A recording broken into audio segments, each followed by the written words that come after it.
ఇక పశ్చిమ గోదావరి జిల్లా భీమవరంలో కెనరా బ్యాంక్ రీజనల్ ఆఫీస్ ను ప్రారంభించారు MD CEO Satyanarayana Raju. Top 3 largest public sector బ్యాంకులలో కెనరా బ్యాంక్ ఒకటిగా ఉందన్నారు.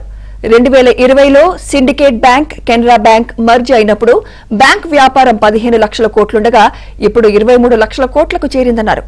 గత ఫైనాన్షియల్ ఇయర్ లో 14,554 కోట్లు కెనరా బ్యాంక్ లాభం సాధించిందన్నారు. గత 3 ఏళ్లలో గవర్నమెంట్ కు డివిడెండ్ల రూపంలోనే 4,000 కోట్లు ఇచ్చామని తెలిపారు. ఎండీ సీఈఓ సత్యనారాయణరాజు కస్టమర్లకు తక్కువ సమయంలో లోన్స్ అందిస్తున్నామని తెలిపారు. దేశంలో కెనరా బ్యాంకు 26 సర్కిల్ ఆఫీసులు, 177 రీజనల్ ఆఫీసులున్నాయని అన్నారు. ఉమ్మడి పశ్చిమ గోదావరి జిల్లాలో అందరికీ అందుబాటులో ఉండే విధంగా భీమవరంలో రీజనల్ ఆఫీస్ ఏర్పాటు చేస్తామని తెలిపారు.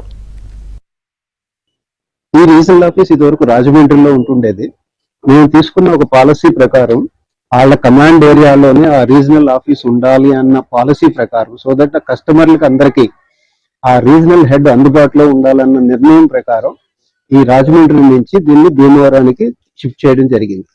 ఇక్కడే అంటే ఆఫీసర్సే కస్టమర్ల దగ్గరికి రావటం అన్న కాన్సెప్ట్ ని బేస్ చేసుకుని ఈ ఆఫీస్ ని ఇక్కడ షిఫ్ట్ చేయడం జరిగింది. దీంతో పాటు రిటైల్ లోన్స్ శాంక్షన్ చేసే హబ్, ఎంఎస్ఎంఈ లోన్స్ శాంక్షన్ చేసే హబ్, ఆ రెండు కూడా ఇక్కడికి షిఫ్ట్ చేయడం జరిగింది. ఇంతకుముందు ఈ రెండు కూడా రాజమండ్రిలో ఉండేవి, అందుబాటులో ఉండేవి కాదు. ఇక్కడున్న ఈ వ్యాపారస్తులకు కానీ లేకపోతే ఉద్యోగస్తులకు కానీ ఏదైనా లోన్ కావాలంటే అక్కడ దాకా కాంటాక్ట్ చేయవలసి వచ్చేది. అందుకని దాన్ని మార్చడం జరిగింది. దీంతో మేము మొత్తం మా 177 రీజనల్ ఆఫీసర్స్ కూడా వాళ్ళ ఉన్న పరిధిలోనే, వాళ్ళున్న కమాండ్ ఏరియాలోనే ఆఫీసులు స్థాపించడం జరిగింది. ఇప్పుడు కొత్తగా మొన్న ఫైనాన్షియల్ ఇయర్ లో 14,554 కోట్లు సాధించడం జరిగింది. దాంట్లోంచి గవర్నమెంట్ కి ఉన్న 63% స్టేక్ ద్వారా మేము వాళ్ళకి 1,832 కోట్లు డివిడెండ్ కూడా ఇవ్వడం జరిగింది. లాస్ట్ 3 ఏళ్లలో గవర్నమెంట్ కి మా ద్వారా డివిడెండ్ రూపంలోనే 4,000 కోట్లు ఇవ్వడం జరిగింది.